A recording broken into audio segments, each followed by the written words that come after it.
Hi guys, Samantha from Jessica Tutorials here, and today we're going to do a fun honeycomb project.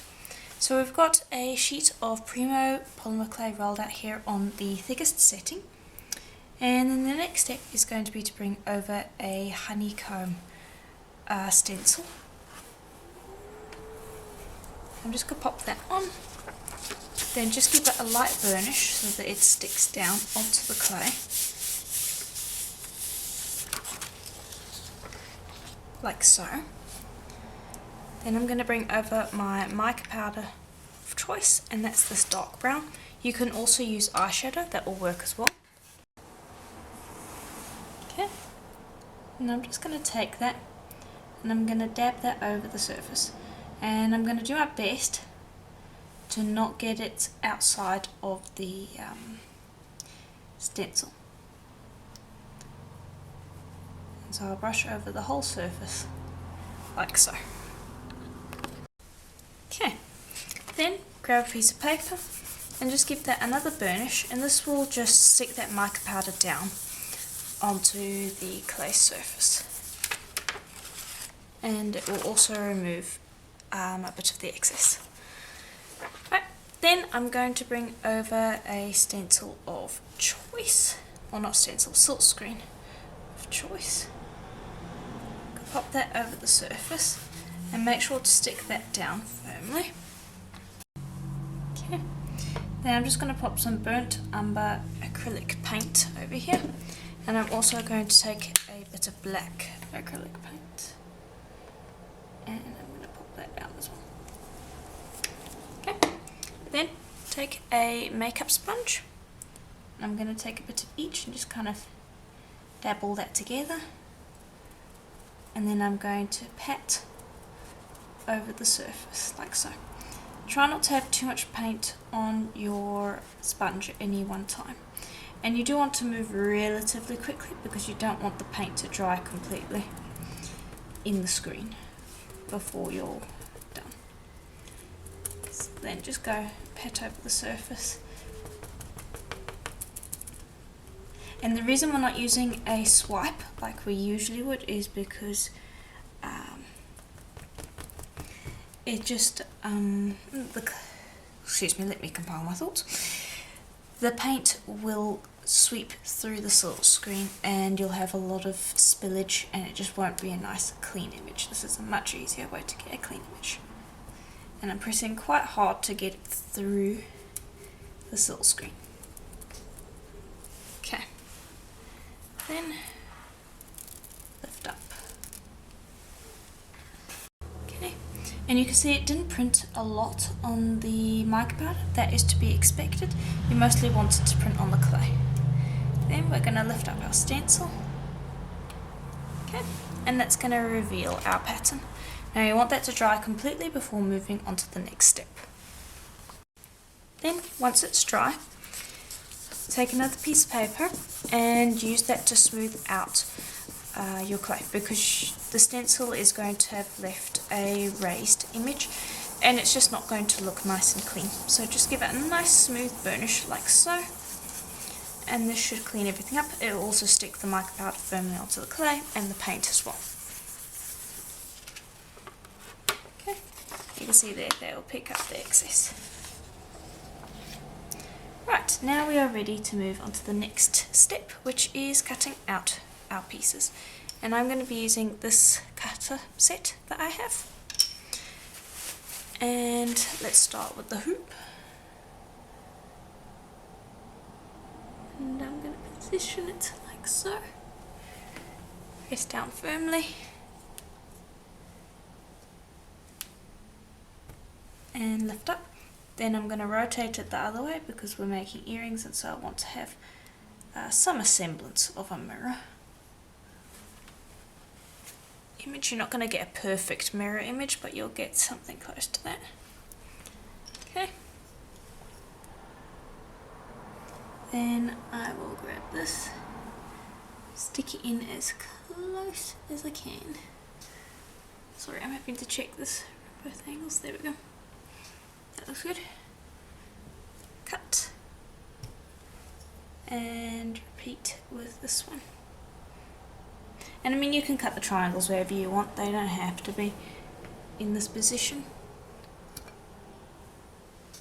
Okay, there we go.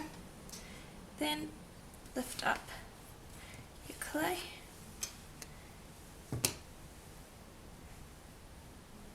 And when you're cutting it up, or just in general when you start this project, make sure that you're working on a tile that you can put straight into the oven, because you don't want to have to pick up these pieces after cutting them out like so, because you'll end up distorting them. Okay, and there we go. Then you're going to bake that for a full hour at Primo's recommended temperature. Okay. And while those are in the oven, or before I put them in the oven actually, I want to make a little accent piece, because I was looking at the earrings and they just didn't look quite right. They need something. So what that something is going to be is gold polymer clay and black metal leaf. If you're interested in purchasing this metal leaf, I sell it on my Etsy shop, Jessima Design, along with many of the other tools I use in my videos. So you're going to pop that onto the surface, like so. I will lift that up, and just might as well tuck that around the edges.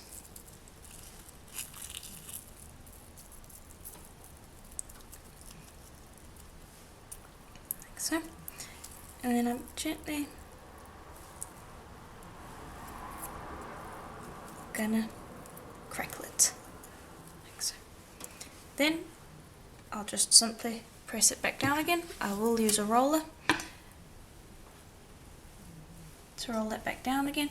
I'm not applying a huge amount of pressure here, I'm just rolling it lightly onto the tile again.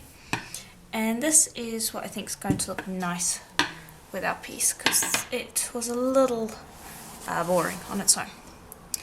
So then I'm going to cut out 2 of these like we did before, and 2 of these, and bake them with the others. Okay, then once they're finished baking, here they are. And so you can see how much better they look once we've swapped the 2 around, because I thought that combination, it just looked a little bit too plain for my liking. I really like how the black metal leaf has just really given it a nice edge. It's completely up to you whether you want to do that or not, but that's what I've chosen to do. Now, if you need to, give the sides and the back a sand. I didn't really need to do that because they got cut relatively clean, but we do need to seal them because we have both metal leaf and mica powder on here. So I'm just going to be using some varathane. Let me just put that all to the sides, it's out the way. All you're going to do is you're just going to grab a brush, and you're just going to pop a light coat over the surface like so. And then you will allow that to dry for at least an hour to possibly 2 hours before handling it, because we're going to be drilling holes. Apply the varnish to all of your other pieces, allow them to dry, and then move on to the next step. Okay, and so the next step, once they are finished drying, is to drill holes. So you want to start with the hoop first. So let me just bring over the drill. And you're just going to drill a hole at the middle point of each end, if that makes sense. Okay. And it shouldn't take you too long. You can see there how quickly that goes through. Just make sure to clean up that end. Then you'll repeat on the other end. Just pop in a hole right in the middle of that end, like so. Okay. Drill through, clean up. Right, then for this one, you're going to actually press it in, like so.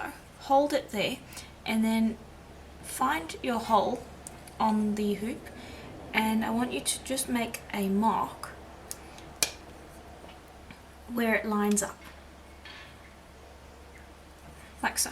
You don't need to drill straight through because it's a little bit finicky holding it like that, but you want to have a mark indicating where your hole is supposed to be. and that way it will line up perfectly when you are applying the jump rings. And it's a really easy way to just make sure that your holes all line up, because I think that's probably the most daunting part of this project, at least for me when I was first doing it, is figuring out how I was going to line the holes up. It's really easy to line them up if you do it that way.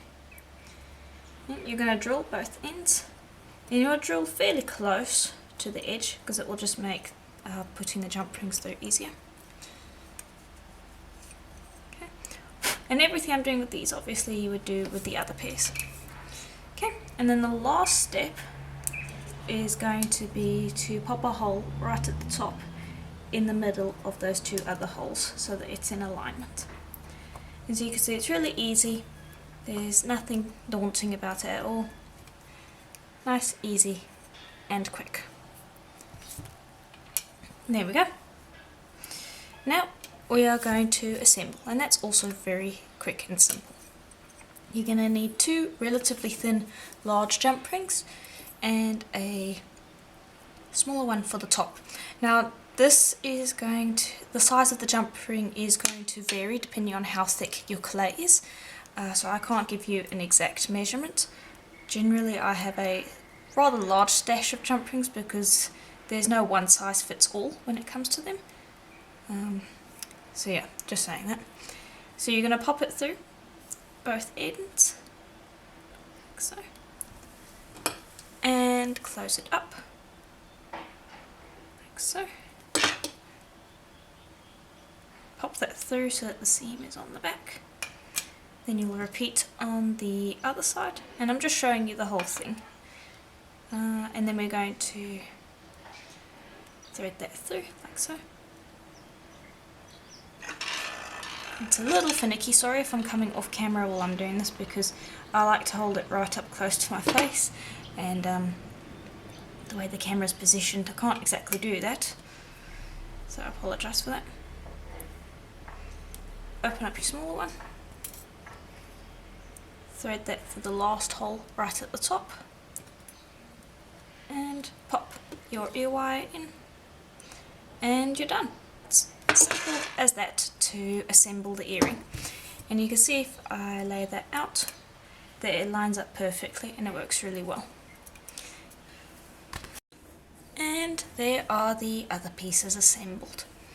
So you can see how nicely that has turned out. You're going to get two earring pairs from doing this tutorial, and please bear in mind that you do not have to be using the same colours, silkscreen, stencils, metal leaf and even cutters that I used. You can use the techniques shown to create your own, or you can follow the tutorial exactly. Either way is cool. But play around with it. You can make multiple different types, play around with your colours and your silkscreens. Different patterns are going to end up with a completely different look, and just have fun. And if you would like to share pictures of what you have created, please do visit my group on Facebook. It's called Jessima Tutorials Community. There is a link in the description below the video to that. And if you would like to support the channel, please do consider liking and subscribing. It's free and it helps out a lot. And if you're interested in the tools and supplies, I have a link to my Etsy shop.